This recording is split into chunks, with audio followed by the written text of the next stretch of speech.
Most published research findings are false, according to a recent paper in the journal PLOS Medicine, written by John Ioannidis, a professor of epidemiology at Tufts University School of Medicine.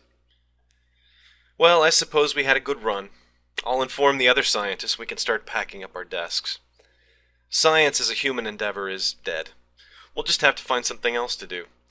World domination has always held an attraction for me, and I think I might check the want ads for something in that field. Start out as a minion and work my way up to evil genius. This kind of headline is A. completely accurate, B. completely misleading to non-scientists.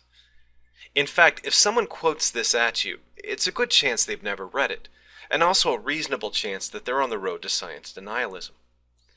I want to discuss what it actually has to say.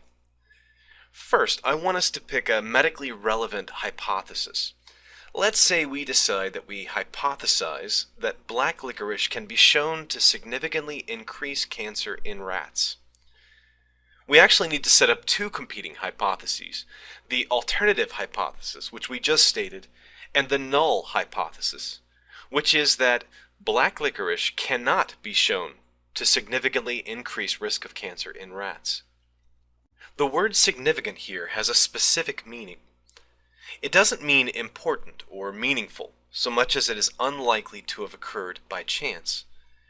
If we feed licorice to 1,000 rats and no licorice to another 1,000 rats, the number who get cancer is going to be affected by chance and also possibly the treatment.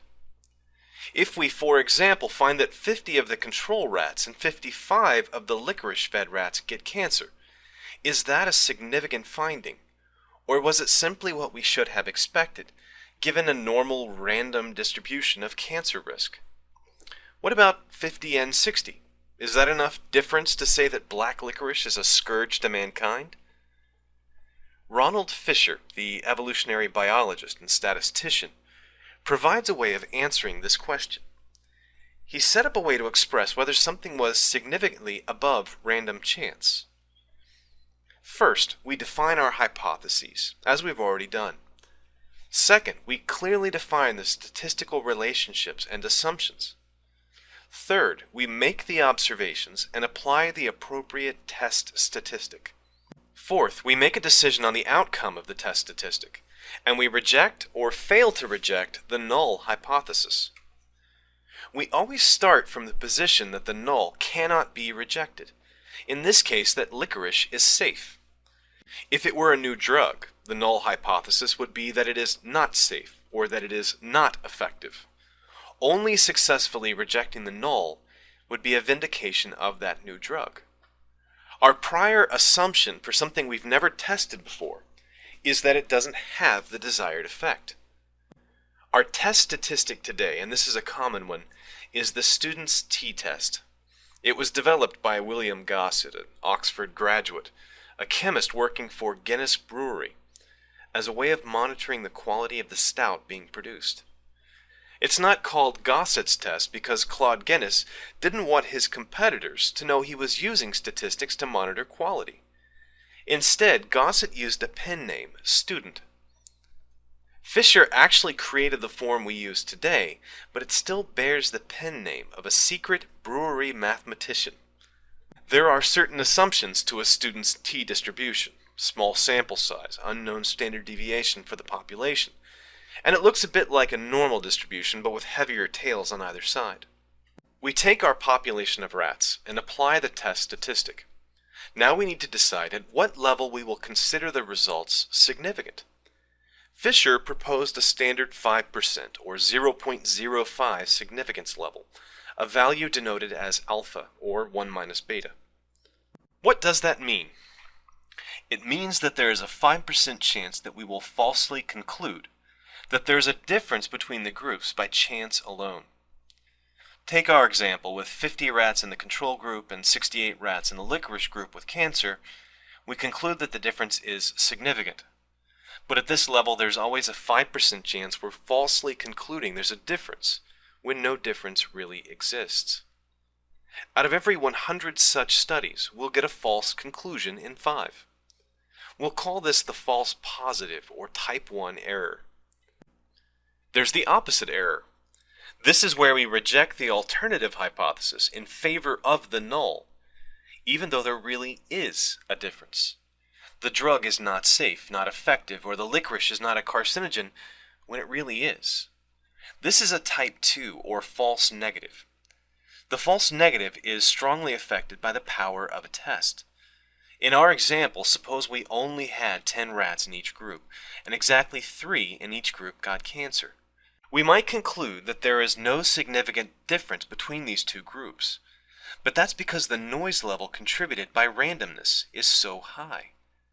If we repeated this 100 times, we might never be able to detect the very real 20% difference in cancer rates between these two populations. So there are 2 ways that we can be wrong in every test of a hypothesis, and 2 ways we can be right. What can we say generally about the numbers of false and true alternative hypotheses? How many false hypotheses exist and how many true? There's a very large number of hypotheses that can be false, but only a relatively small number that can be true.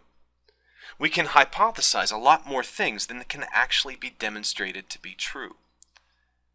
So in our 4-quadrant display, the majority of null hypotheses are likely to be true.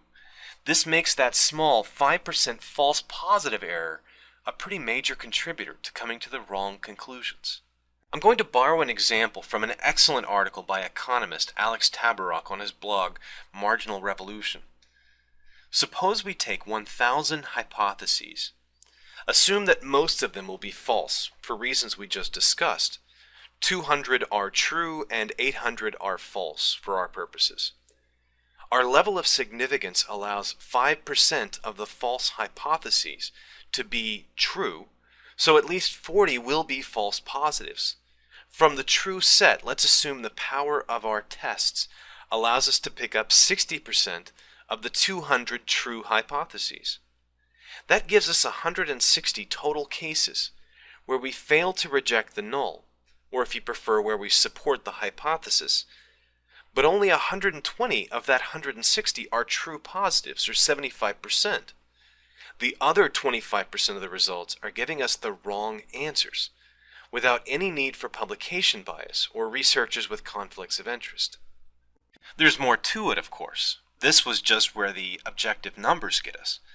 Bad research can also bias results, and so can bad researchers. Our expectations, our conflicts of interest, our simple bad statistical assumptions. One of the most important elements is the economics of sample size.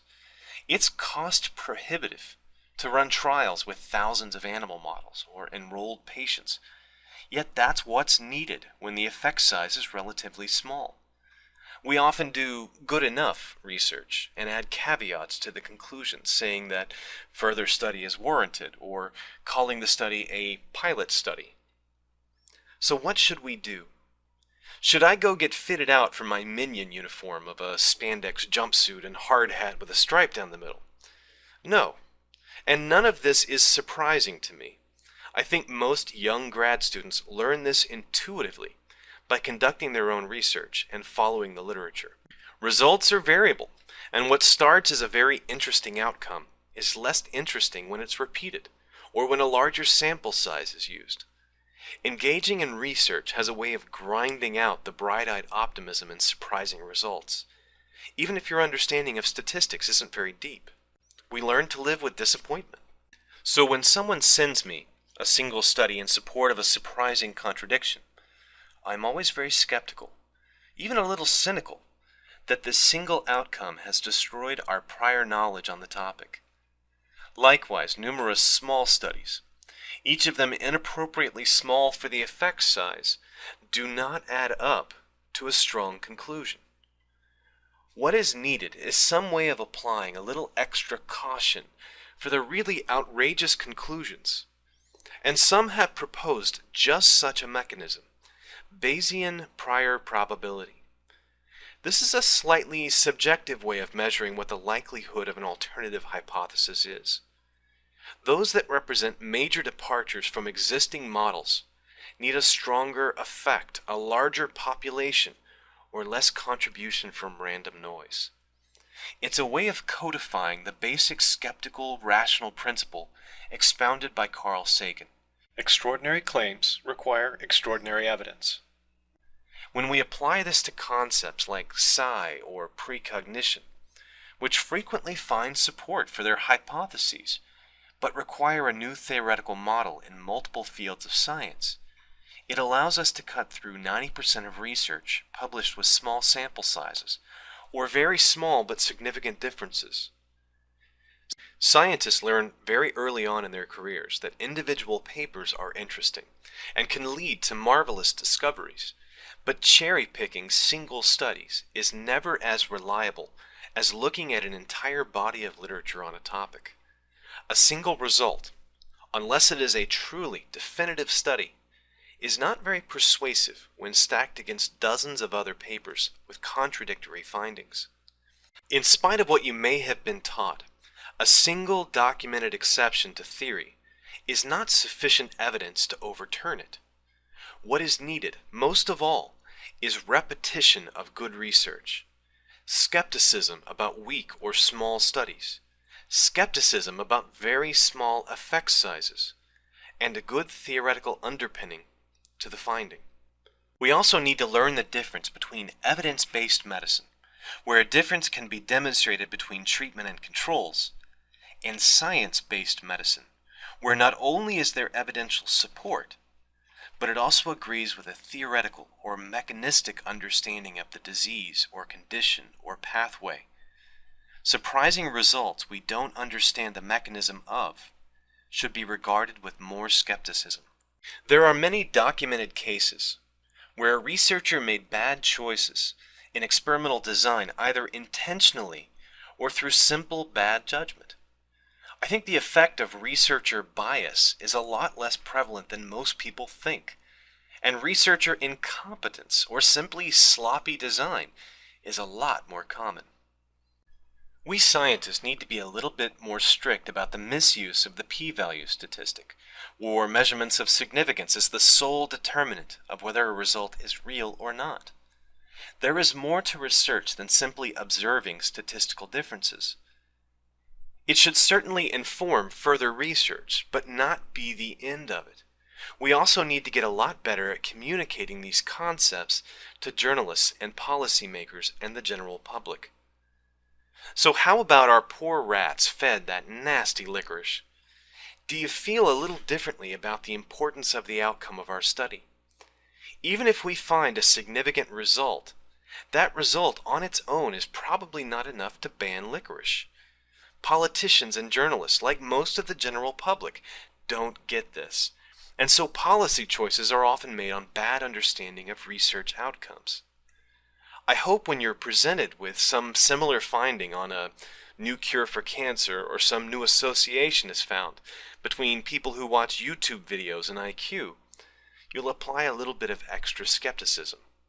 Yes, many or most research findings are false, but the more good studies there are on a topic, the better the chance that we'll converge on something like the correct result. Also important is that prior probability, the theoretical basis or mechanism by which something might have occurred. Extraordinary claims require extraordinary evidence. And if you find someone who's quoting Ioannidis, check to see if they even understand why findings are false. If they yammer on about corrupted researchers, industry meddling, political bias, and global conspiracies, you know they never read the paper. The real reason why studies are false is much simpler. Scientific testing is not perfect. It is a human endeavor done in the darkness of ignorance, but building a useful tool to light our way by numerous missteps, by fruitless pursuits and false confidence. Ultimately, though, it works better than any other method we have so far discovered. We just have to learn to manage it better, to compensate for our failings, and to accept that it's not a simple way to comprehend the world around us. Thanks for watching. Every cell of each plant and animal contains genetic information coded onto the DNA molecule.